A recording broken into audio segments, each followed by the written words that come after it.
Bueno, aprovecho mientras pone la presentación. Buenas noches a todos. Mi nombre es Miguel Jairala, yo soy asesor del Consorcio de Exportadores ABC. El Consorcio de Exportadores ABC reúne a las principales empresas frigoríficas exportadoras del país. La mayoría de los frigoríficos son grandes frigoríficos, pero también tenemos socios que son empresas medianas. Y fuera de lo que somos nosotros como ABC, también hay empresas grandes. No es que todos los frigoríficos grandes son del ABC. Hay frigoríficos de consumo que tienen una escala de matanza similar a un frigorífico de exportación. Y cadenas de supermercado como Coto, que es uno de los principales frigoríficos del país, que no es socio de nuestra Cámara. Yo voy a tratar de hablar en este contexto de una reunión de entidades sanitarias que se dedican a la fiebre aftosa y han hablado largo y tendido de la aftosa como una enfermedad de los animales.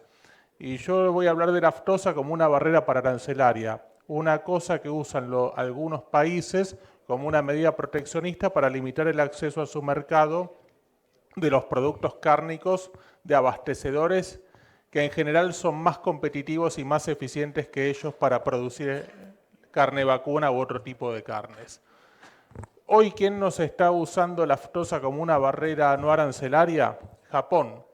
Japón se aprovecha de nuestra incongruencia de que tenemos una Patagonia libre de aftosa sin vacunación y una zona norte del país libre de aftosa con vacunación. Pero los japoneses dicen, ¿y ustedes por qué no le venden carne de la zona norte a la zona sur con hueso?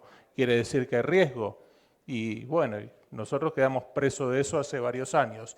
Ahora se ha mandado una nueva misión a Japón, ha estado esta gestión tratando de resolver esto, pero sigue siendo un problema por el cual Japón sigue haciéndose preguntas. La carne de Argentina es insegura, que la misma Argentina no la deja entrar a la región patagónica, me refiero a la carne con hueso, que además hay un montón de cuestiones que se han establecido en la última norma que aún no ha sido puesta en vigencia, que la hacen incluso más segura que la carne con hueso que consumimos nosotros en la región norte por cuestiones de inocuidad que nada tienen que ver con la fiebre aftosa. Corea del Sur es un mercado que permanece cerrado también, ni siquiera está iniciado el proceso para la región patagónica, y estos dos países le compran Uruguay, que es libre de aftosa con vacunación, por lo cual con y sin empieza a ser una cosa cada vez más difícil de discernir si el problema es ese o no. El problema es que los países compradores quieren garantías de que vos no le vas a transmitir la enfermedad en los productos que le mandás. Y esas garantías por ahí no tienen que ver con cómo yo hago la prevención epidemiológica, sino cómo yo reaseguro que lo que hago está de alguna forma garantizado. ¿Y que tiene Uruguay? Un sistema de trazabilidad integral, individual y electrónico. Nosotros no podríamos dar una garantía al nivel de Uruguay porque todavía no lo implementamos. Luego tenemos Indonesia. Indonesia está lleno de aftosa, sin embargo, el motivo hasta ahora ha sido pero está en un proceso de apertura del mercado. El problema con Indonesia va a ser el mismo que tenemos con Malasia.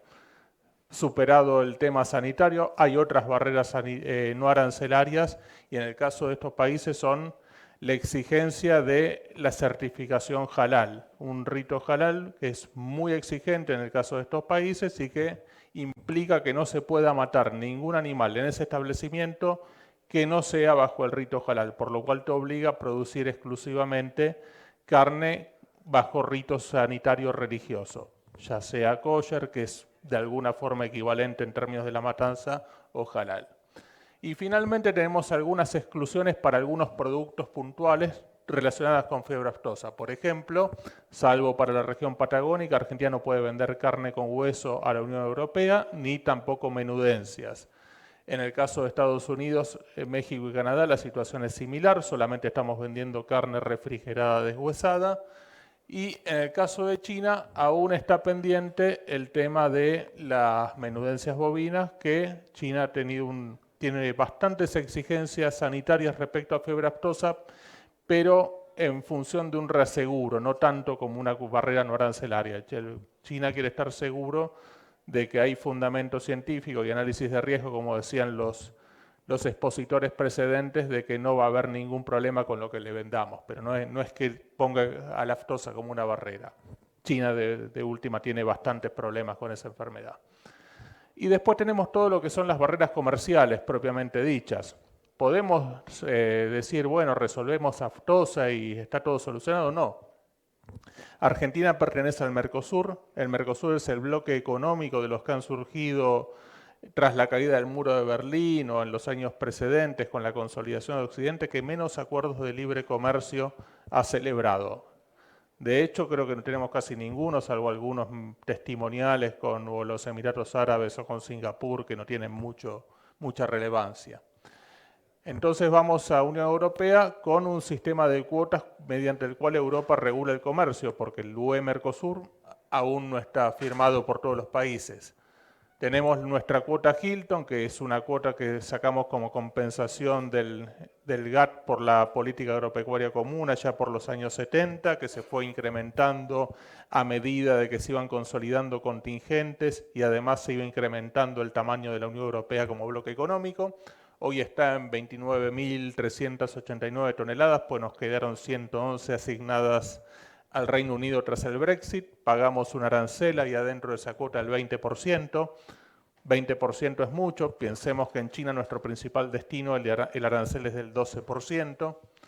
Tenemos la cuota 481, que es la de carne engordada corral, que fue disminuyendo su tonelaje por un reclamo que hizo Estados Unidos para tener preferencia en esa cuota y lo ganó antes de llegar a la OMC, por lo cual esa cuota que antes era de 45.000 toneladas para repartir entre todos los abastecedores, hoy están quedando solamente 11.200 toneladas para todos los abastecedores, excepto Estados Unidos, que se ha quedado con las 30 y pico mil restantes, con exclusividad. Esa cuota tiene arancel cero y después hay cuotas para carne para uso industrial, que son la cuota GATT y la VIDAN, que la manejan los importadores europeos, eligen el abastecedor con aranceles de un 15 o un 20%. ¿Qué pasa si nos salimos del sistema de cuotas de Europa? Vamos a aranceles bastante elevados, un 12,8% del valor FOB más una tasa fija de 3.000 euros por tonelada. ¿Qué significa este arancel fuera de las cuotas? Que lo único que se puede hacer fuera de cuotas es carne de muy alto valor. Me tengo que ir bien por encima de los 12 o 13.000 o 15.000 dólares por tonelada para que me sea sensato pagar una tasa de arancel que son 3.000 fijos más 12,8. Si yo estuviera vendiendo ahí un corte de valor medio de 7, 8.000 dólares, estaría cayendo en un arancel prácticamente el 55%, por lo cual es inviable ese negocio. En Estados Unidos también hay cuotas y también hay acuerdos de libre comercio. Europa tiene solamente un acuerdo de libre comercio con Canadá, que es relativamente pequeño el rol de Canadá en el comercio mundial, pero es un acuerdo de Europa. Después, ni Estados Unidos ni Australia aún tienen acuerdos de libre comercio con la Unión Europea. En Estados Unidos tenemos una cuota de 20.000 toneladas, también viene de la época del GATT de la década de los 80, es una compensación por restricciones de Estados Unidos, pero ahí Estados Unidos tiene a Canadá, a México como sus vecinos que era el NAFTA, que ahora es el es las iniciales de Estados Unidos, US, M y Canadá, CA, UMSCA. Esos no tienen aranceles, salvo estos últimos que puso Trump del 10%. Después tenemos Australia, que hizo un acuerdo de libre comercio, antes tenía una cuota de 365.000 toneladas, pero ahora tiene un acuerdo de libre comercio que vende de forma ilimitada con arancel cero, como hacen México y Canadá. Nueva Zelanda tiene una cuota de 215.000 toneladas que nunca llega a cumplir porque la producción de Nueva Zelanda es insuficiente para exportar ese volumen de carne. Y después está Uruguay con un acceso similar al nuestro, y Brasil y Paraguay, que junto a otros países de América Central, Japón, Irlanda, etcétera, se pelean por una cuota de 65.000 toneladas para terceros países, que este año se completó antes de fin de enero, o sea, en el primer mes de cuota ya estaba agotada esa cuota de terceros países, y le hizo casi exclusivamente Brasil.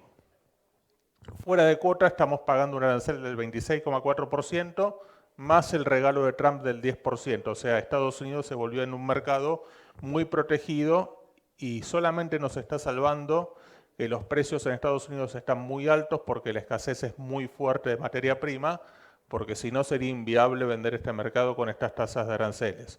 O sea, Australia, Nueva Zelanda con cuotas grandes o los vecinos con un 10% se manejan. El Mercosur con un 36,4% fuera de cuota no tiene nada que hacer acá, salvo por los precios elevados que está pagando Estados Unidos. Y además, los importadores no quieren saber nada de comprar y tener stocks expuestos a este arancel del 10% porque creen que Trump en cualquier momento, como los puso, los saca, o alguna instancia judicial se los hace retrotraer porque no pasaron por el Congreso de los Estados Unidos. Así que las compras en Estados Unidos de mayo en adelante han bajado muchísimo porque nadie quiere stocks pagando un 10% que posiblemente en la visión de los importadores luego esa tasa desaparezca.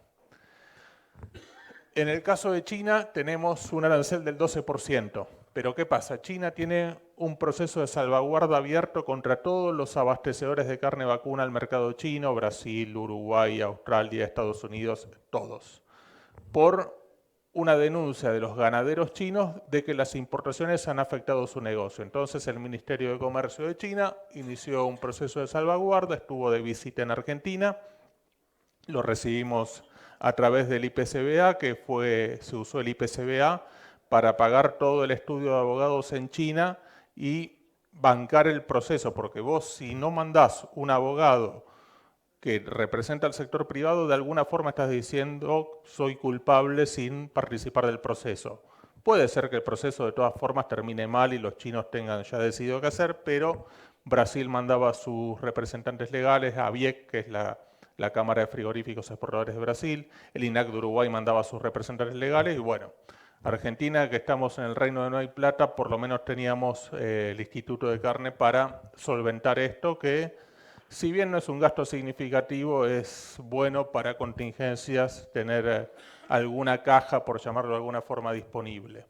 Para esto de alguna forma está pensado, más allá de críticas que se hacen en los últimos tiempos, que las críticas deberían ser para mejorar el uso de los fondos y no para eliminarlo desde el punto de vista del consorcio de ABC por lo menos. Si vamos a abrir los mercados que tenemos cerrados por aftosa, vamos a tener problemas.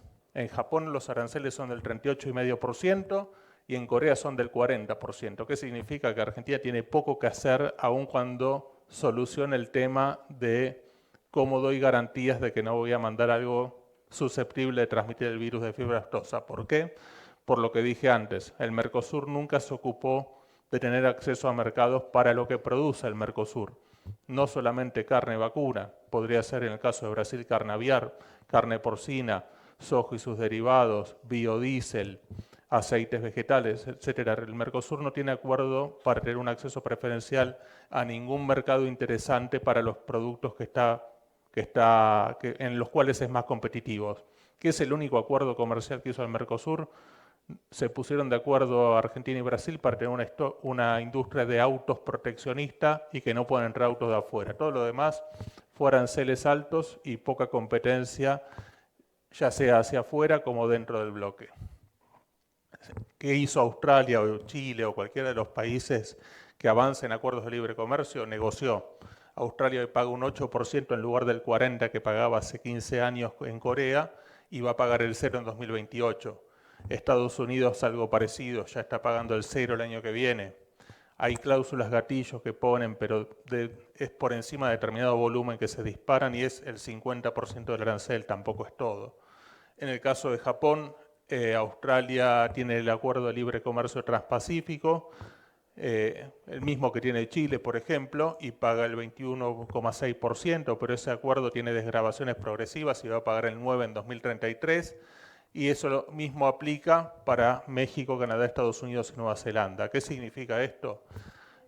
Si el Mercosur no negocia acuerdos de libre comercio de preferencias arancelarias, que significa también que Corea nos mande autos, que Japón nos mande autos, maquinaria pesada, etcétera, nosotros no vamos a poder mandarle productos alimenticios a precios competitivos porque estamos con una diferencia de competitividad de un 30% con estos países.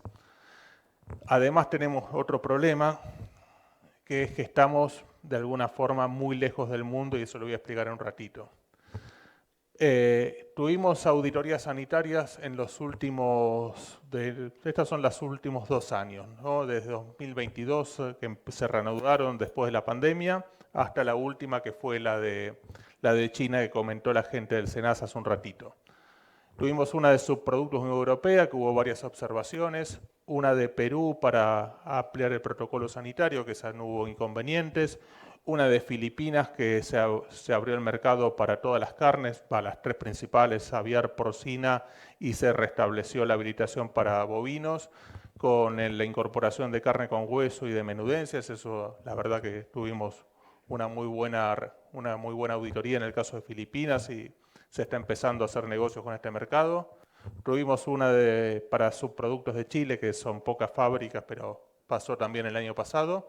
Y este año tuvimos la de México, que desnudó algunos problemas estructurales que estamos teniendo, no solamente a nivel servicio sanitario, sino también a nivel industria. O sea, ni se preparó desde el servicio sanitario a las fábricas para estar en condiciones para hacer frente a esta auditoría, ni las fábricas tomaron conciencia después de varios años por el tema de la pandemia que había que estar 10 puntos para una auditoría exigente, como se sabía iba a ser la de México, porque a México no le gusta mucho tener competencia de otros países y cuando se abrió el mercado fue más por una cuestión política de la relación entre Fernández y López Obrador que por una cuestión de voluntad del Servicio Sanitario Mexicano. Por lo cual encontraron varias observaciones. Basado en una de esas observaciones, que era falta del registro completo de las tomas de pH, se suspendió a 10 establecimientos de los que ya estaban habilitados antes, más 3 de los nuevos que querían ser nuevos abastecedores en esta auditoría, que también les tocó una suspensión preventiva. Y eso estamos esperando el resultado final de la auditoría para fines del mes de octubre, a ver qué resolución se toma en México. Pero con estas 10 plantas que suspendieron, vimos que en mayo no se exportó nada a México. Le dieron a las empresas que estaban operando más fuerte en ese mercado. Y para lo que queda de este 2025 tenemos 2 que van a ser también exigentes y estamos las empresas en colaboración con el servicio sanitario para estar mejor preparados que en el caso de México, que son la de Estados Unidos en septiembre y la de Chile en octubre. Estados Unidos audita el sistema porque delega en SENASA la habilitación de plantas y Chile no delega, sino que viene a inspeccionar planta por planta o al menos una muestra significativa de las plantas para habilitarlas para el destino. El pH también en el caso de Chile es una cuestión importante, por lo cual vale el aprendizaje hecho con México. Esperemos que salga mejor que lo de México, que fue la verdad un baldazo de agua fría para toda la industria. Lo que decía antes, ¿no? ¿Cómo? Perdón. Estados Unidos septiembre, Chile octubre. ¿Qué otro problema tiene Argentina? Mandar carne al mundo no es una cosa sencilla. Nosotros hacemos todo por tráfico marítimo, el sistema de contenedores refrigerados tiene un costo antes de la guerra, no sé cómo llamarle, lo que ha pasado en Medio Oriente, el costo estaba entre 7.800 y 8.700 dólares por contenedor. Un contenedor, si lleva refrigerado, lleva 23 toneladas, si lleva congelado, lleva 27, por lo cual, para los volúmenes que lleva Argentina exportados, son muchos contenedores saliendo todo el tiempo del puerto de Buenos Aires. Acá estoy con el problema de Carlos. ¿Dónde está el puerto de Buenos Aires? Acá. ¿Dónde quiero llegar yo con mi carne? A China. China no vamos por el Pacífico por una cuestión naviera, se va por el Cabo de Buena Esperanza y se cruza en el estrecho de Malaca y se llega por el sur del mar de la China, al puerto de Shanghái principalmente. Estamos hablando de entre 52 y 58 días de viaje marítimo. ¿Qué ventaja tiene Estados Unidos? Cruza el Pacífico en 14 días para llegar a China. ¿Qué ventaja tiene Australia y Nueva Zelanda? Van por el Océano Pacífico en línea recta sur-norte en 12 o 13 días. Entonces Argentina, Uruguay, tienen una desventaja ya por el lugar del mapa que ocupan y quiénes son los principales compradores de carne. Estados Unidos vimos de dónde compra, de sus vecinos, más que nada fletes terrestres. De Australia va por el Pacífico, Argentina va por el Atlántico, que es más largo que el camino del Pacífico, porque hay que bordear toda la costa de Brasil, y además, por una cuestión logística, las navieras hacen un transbordo en Kingston, porque ahí se paran cerca de la boca del Canal de Panamá, costa este y costa oeste. O sea, toda la logística es un problema para un país chico y remoto como el nuestro, vale lo mismo para Uruguay. Brasil tiene una posición más ventajosa que la nuestra porque todo lo que sea Estados Unidos, Unión Europea y Medio Oriente se le acorta por lo menos en un 15 al 20% el tiempo de tráfico, y en el caso de China también es un poco más corto, no significativamente, pero Brasil es un mercado tan grande que hay muchos barcos que traen importaciones de China, por lo cual la cantidad de servicios que hay al puerto de Santos o de Paranaguá es muchísimo más grande que el que hay en los puertos de Montevideo o de Buenos Aires. Por lo cual Argentina tiene otro problema más, que es un país chico. Un país chico, por más que ahora se liberó mucho el comercio, estamos importando más, muchas porquerías, pero bueno, estamos importando más. Seguimos siendo una economía que, comparada con la economía de Brasil, es 3 o 4 veces más pequeña, por lo cual la cantidad de cosas que llegan y se van siempre va a ser más chica, lo que encarece y hace más dificultoso todo lo que es el tráfico marítimo. La industria exportadora. Los socios del ABC son la barrita naranja y la faena total, o sea, toda la industria, ABC y no ABC, todos, son la barrita azul. Si vemos la faena de enero a mayo, a la faena total, al mercado total, no le pasó nada. Prácticamente matamos lo mismo que en los primeros 5 meses de 2024, con un stock que está en el nivel más bajo de los últimos 13 años, más o menos, creo. Desde 2012 no tenemos un stock de 51 millones y algo. Aún así estamos proyectando para faenar un poquito menos que el año pasado, 13 millones y algo de cabeza, por lo cual seguiremos con el problema del stock sin recuperarse un tiempo más. A nosotros los exportadores sí nos castigó un poco más. El primer trimestre fue muy difícil para la industria exportadora por tipo de cambio que no era competitivo y precio de la hacienda que, si bien hoy sigue alto, al mejorar los precios internacionales y un poquito el tipo de cambio, no estamos tan mal como enero, febrero y marzo sobre todo. Ahí la faena de las empresas exportadoras se restringió bastante, muchas plantas bajaron la capacidad de faena, eso significa reducir turnos, o sea, reducir personal para achicar el tamaño del negocio y tratar de mantener los números con una escala más chica. Eso a la larga siempre termina siendo un problema porque las economías de escala aparecen cuando uno trabaja mayor cantidad de animales, mayor cantidad de kilos por operario, mayor cantidad de kilos por kilovatio hora que se paga electricidad y mayor cantidad de kilos por camión que se despacha de la planta al puerto. Por lo cual es una solución de coyuntura. No, de ninguna forma vamos a pensar que una industria es sostenible achicándose, todo lo contrario. ¿Qué problema tenemos nosotros también? Que acá empezamos desde la industria, ¿qué le pedimos a los productores? Animales en promedio muy livianos. El promedio del peso de faena de Argentina es de 230 y pico de kilos.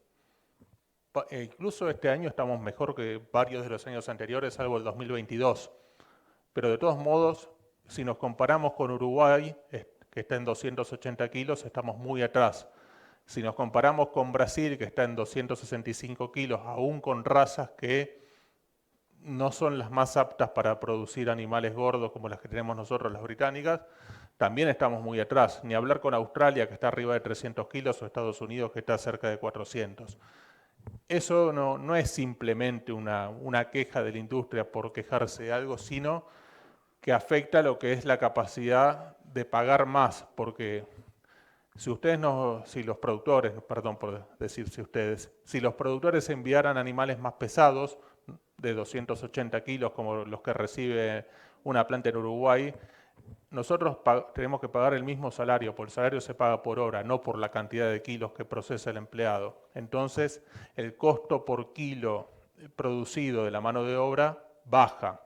Si nosotros pagamos una tarifa fija de electricidad, porque lo que tenemos que hacer es enchufar las cámaras de frío principalmente, el resto del consumo eléctrico comparado con eso es es menor.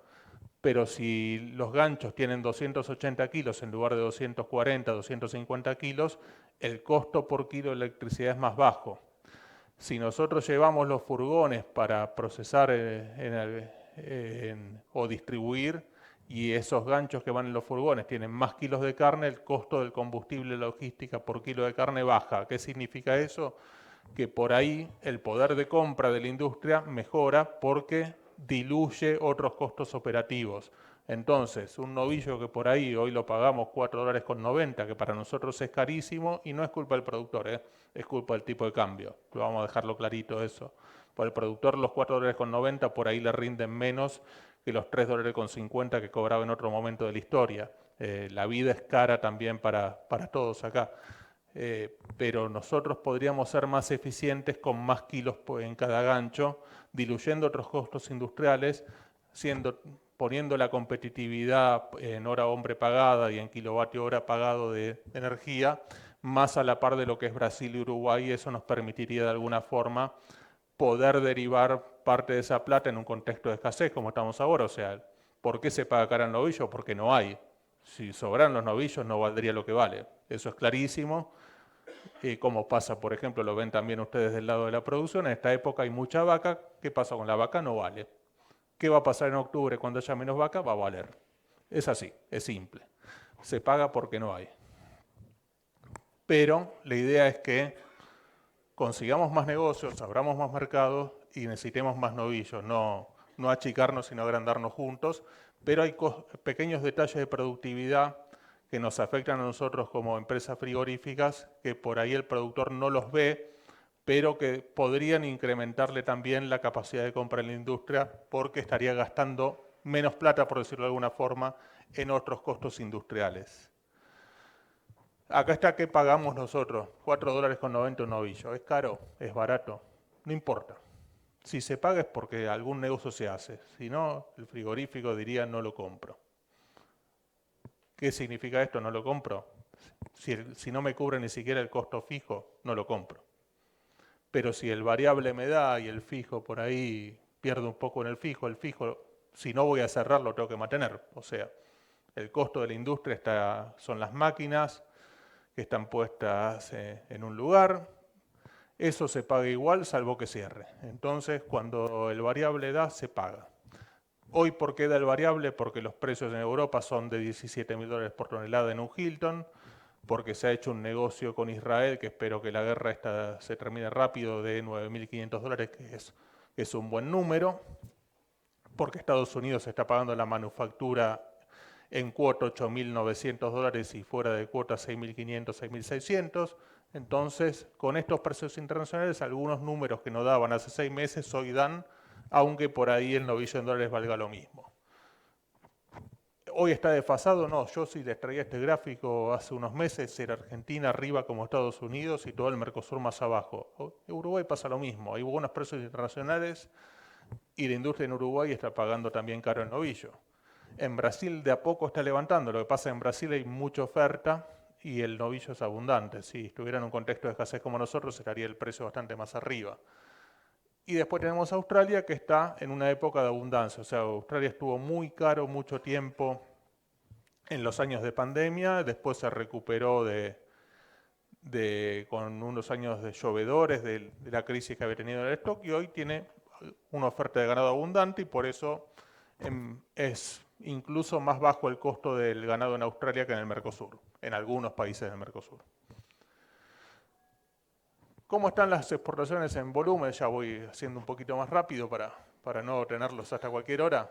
Y el volumen es el más bajo de los últimos 3 años, es más parecido al de 2022 que al de 2023 y 2024, porque hay menos hacienda de la que necesita la exportación para procesar, y porque el primer trimestre estuvo complicado porque los precios no eran lo que son hoy en los mercados internacionales y el tipo de cambio estaba un poquito más atrasado de lo que está hoy.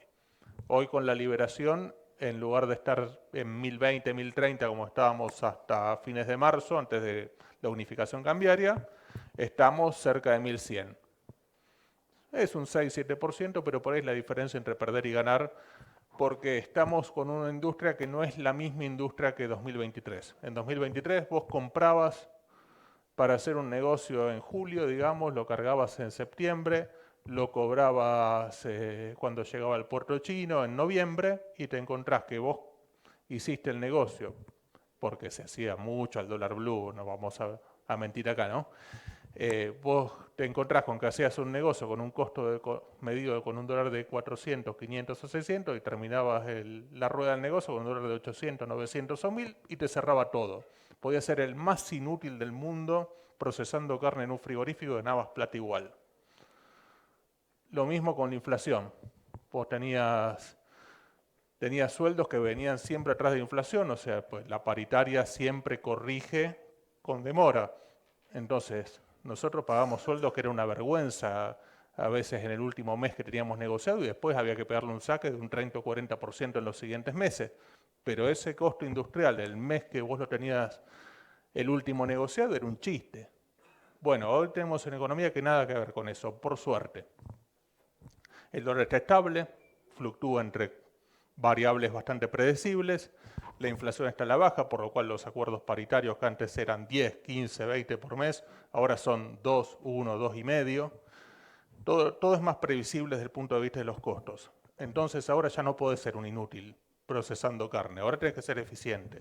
Y ahora van a aparecer los problemas de segunda generación. Hay empresas frigoríficas que son eficientes y empresas frigoríficas que no son eficientes. Las que son eficientes aprovechan todos los productos. Agarran un novillo y tienen un cliente en Unión Europea, le mandan el lomo y el tren de bifes, pero por ahí si el cuadril lo paga mejor un cliente en Brasil que el cliente europeo, se desarma el cuadril, se manda el cuadril a Brasil y queda separado de lo que es el ramp and loin. Si hay un cliente puntual en México que lleva vacío y colita de cuadril, se separan esos dos cortes y esos dos cortes van solitos a México en una caja de 20 kilos de esos cortes. El tema de China con el garrón brazuelo que nos eliminó un problema de qué hacer con esos cortes desde que apareció China como mercado. Lo mismo que con los cortes delanteros del pecho que no sabíamos qué hacer, hoy se van todos para China. Entonces el que desarma bien ese animal y consigue el mejor precio posible y es eficiente, va mejorando su desempeño en este negocio. Y además está todo el tema del subproducto.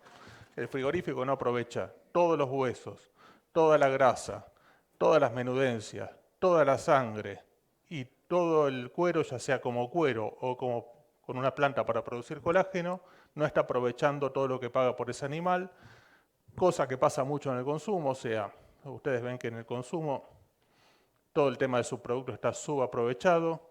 Incluso tenemos, bueno, fue una pelea del ABC del año 2023, el sistema de reparto de carne en el mercado interno por media res hace un sistema de transporte ineficiente en el cual vos gastás logística en un camión para que lleve el 30% del peso de res, que es hueso y grasa del frigorífico a la carnicería, y después tenés que pagar logística de otro camión que se lleve el hueso y la grasa de la carnicería a un rendering o a una grasería.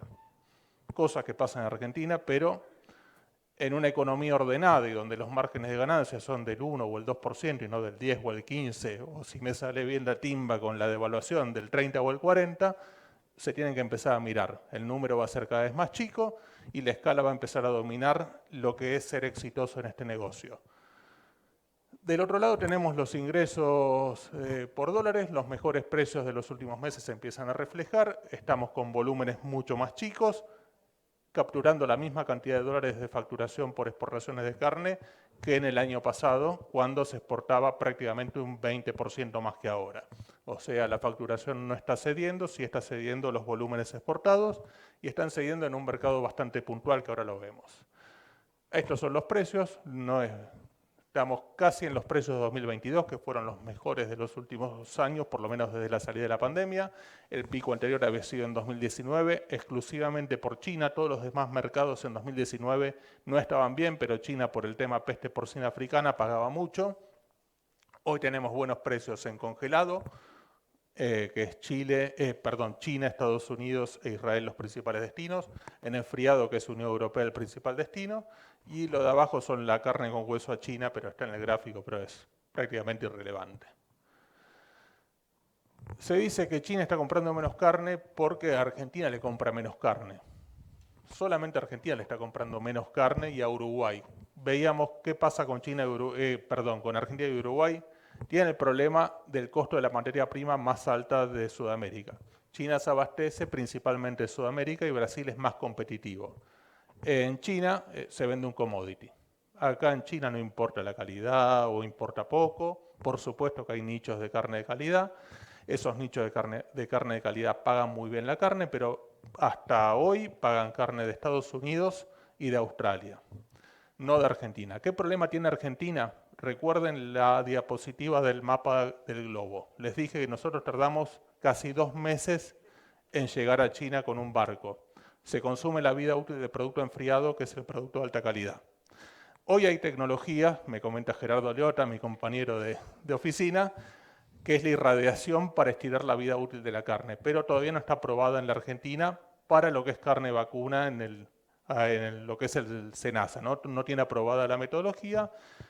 Hoy ya no es pasar un camión furgón por Chernobyl y irradiar carne, son haces de electrones que prácticamente no tienen ningún efecto para la salud.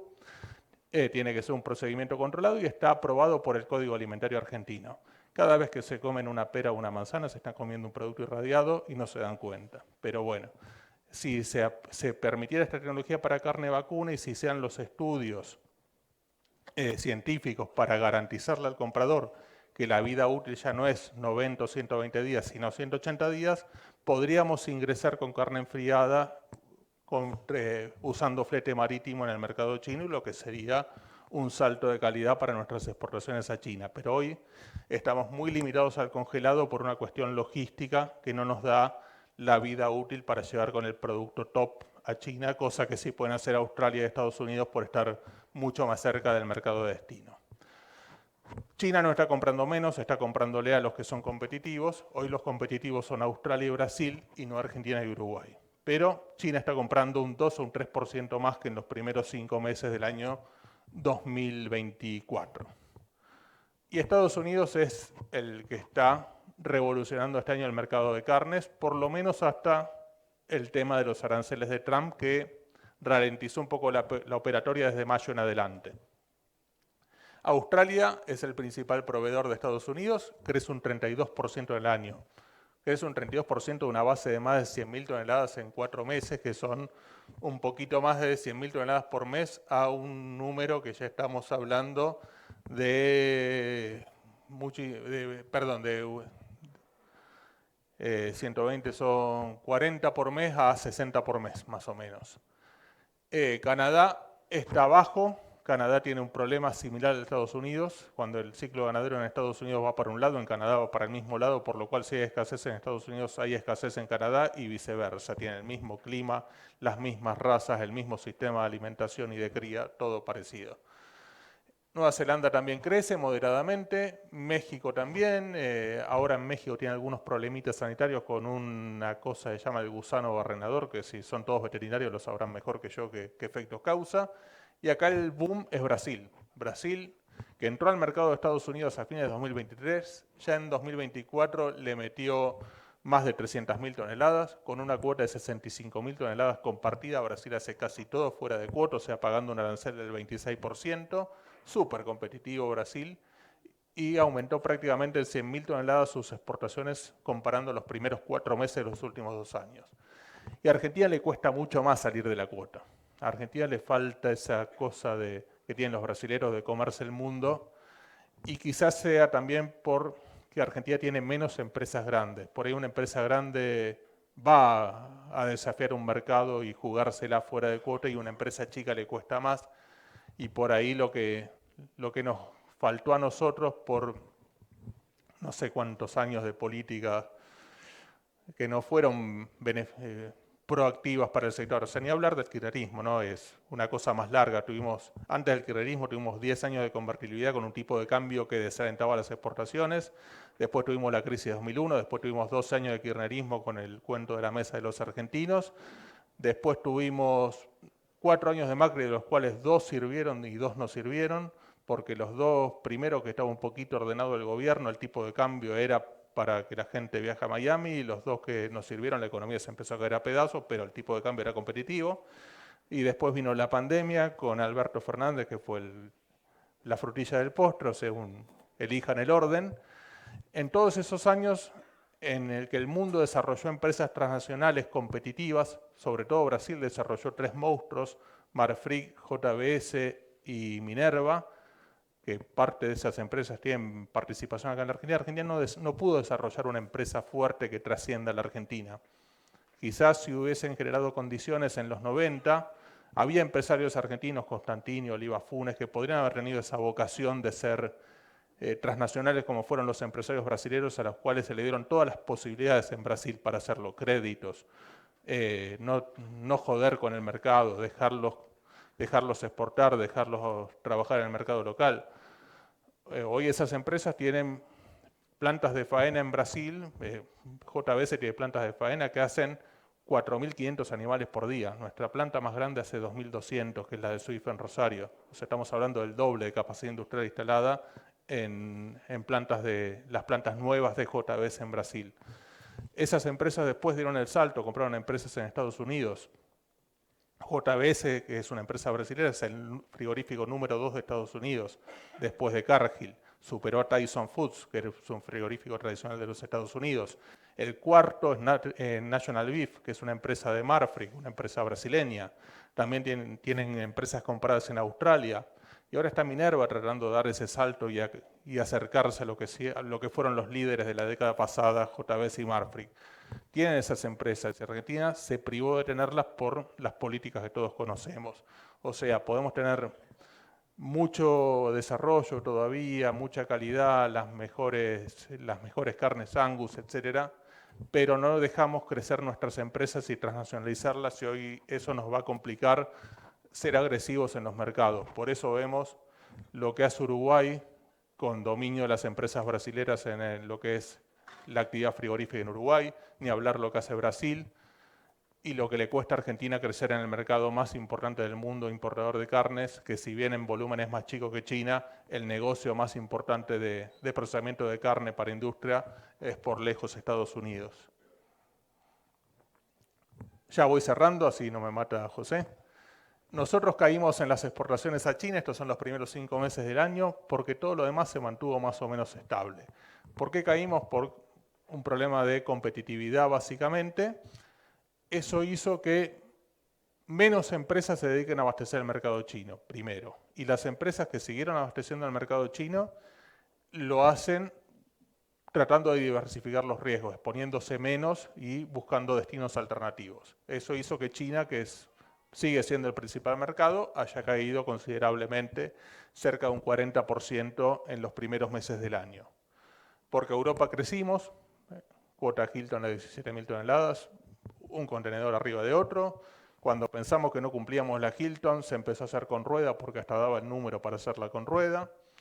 Y estamos prácticamente un 12-13% arriba que los primeros 5 meses del año pasado en Unión Europea. Israel, que es el complemento de Europa con los cortes del delantero, y Israel cada vez lleva más cortes, ya no son solamente los del delantero, algunas cuadrillas traen un menaker que habilita la exportación de cortes del cuarto trasero, lomos, bifes angostos y anchos, ya es un negocio mucho más complejo. También estamos arriba del año pasado. Estados Unidos es el que más creció, pero nos cuesta crecer exponencialmente como lo han hecho Brasil y Uruguay. El caso de Chile ha caído un poquito. Chile también está con algunos problemas de tipo de cambio, que al revés que nosotros está muy caro el dólar, por decirlo de alguna forma, y eso hace que sea menos competitiva las importaciones con la producción local. Y este es el mercado de México, que estaba arriba del año pasado, pero tenemos el problema de que en mayo desapareció. O sea, tenemos que resolver junto al Servicio Sanitario SENASA lo antes posible este planteo que ha hecho México por el tema de pH, que nos tiene suspendidas las 10 plantas que estaban operando este mercado. Además está la planta de Swift de Rosario, que por lo que tenemos comentarios va a aprovechar la situación, quedó entre las habilitadas y va a empezar a trabajar en el mercado de México, pero todavía no lo había hecho en mayo. Pero estamos con un problema acá para resolver de índole sanitaria y en colaboración con lo que es el SENASA. ¿Cuáles son las cosas positivas que vemos del mercado mundial de carnes? Que falta carne, o sea, carne vacuna no hay en el mundo. Los 5 principales importadores, ya sea porque no pueden producirla internamente o porque tienen una producción local baja, caso Estados Unidos o la Unión Europea, que están con una producción bajísima en términos históricos, necesitan cada vez más carne importada para sostener los niveles de consumo. Corea del Sur, Japón y China no pueden producir lo que consumen, por lo cual siempre van a requerir carne importada. Y eso significa que las regiones con exceso en lo que es la producción de carne vacuna, o sea, producen más de lo que consumen, que hay una sola región en el mundo, que es Sudamérica, está en condiciones de aprovechar esta oportunidad para seguir abasteciendo estos mercados. Por el contrario, tenemos que machacar en el Mercosur para que empecemos a tener acuerdos comerciales. Si el Mercosur no sirve, hacer el mismo planteo que hizo la calle Pou. Si el Mercosur no va a tener acuerdos comerciales, vayámonos del Mercosur y que cada uno se arregle por la suya. Sí nos daría una posición de fortaleza negociar como Mercosur, pero bueno, si el Mercosur no negocia, habrá que negociar cada uno por su cuenta. Tenemos que cerrar algunas brechas de productividad, que todavía no estamos a nivel internacional, pudiéndolo estarlo por las condiciones naturales que tiene la Argentina. No hay razón natural para que Argentina no tenga las productividades de Australia o Estados Unidos. Es una cuestión de mala macroeconomía que ha hecho tomar malas decisiones en muchos momentos y que la inversión no se vea en términos de rentabilidad para el que hace las inversiones, por la inflación, las devaluaciones, etcétera, pero no podemos tener 6 o 7 terneros por vaca, 7 en el mejor de los casos, cuando podríamos tener cerca de 8 o hasta 9 en las zonas de la provincia de Buenos Aires como promedio. El peso de faena es algo que definitivamente tiene que corregir el sector productivo, el sector engordador tiene que meter al feedlot terneros más grandes, o sea, tiene que meter novillos flacos al feedlot como hacen los americanos y los australianos, y no terneros de 150 kilos. Tienen que volver las recrías para que esto sea posible y el recriador tiene que ser retribuido, o sea, tiene que ser una actividad rentable, si no nadie lo va a hacer porque acá nadie está pidiendo beneficencia. La producción de forraje por hectárea sigue siendo baja, en la Argentina todavía hay mucho campo natural cuando la mayoría de las ganaderías desarrolladas del mundo ya recurren prácticamente a las pasturas implantadas y a los silajes como base de la alimentación de los animales. Y la cantidad de kilos por hectárea, sobre todo en algunas zonas periféricas de cría, es un indicador que también podría mejorar, pero siempre teniendo en cuenta que para que todo esto mejore tiene que haber primero estabilidad y que se vean los resultados de una inversión, porque si no, si volvemos al 200% de inflación, todo esto que dije no tiene ningún sentido porque ni yo lo haría tampoco. Así que bueno, muchas gracias y bueno, nos quedamos para las preguntas. Muchas gracias, Miguel.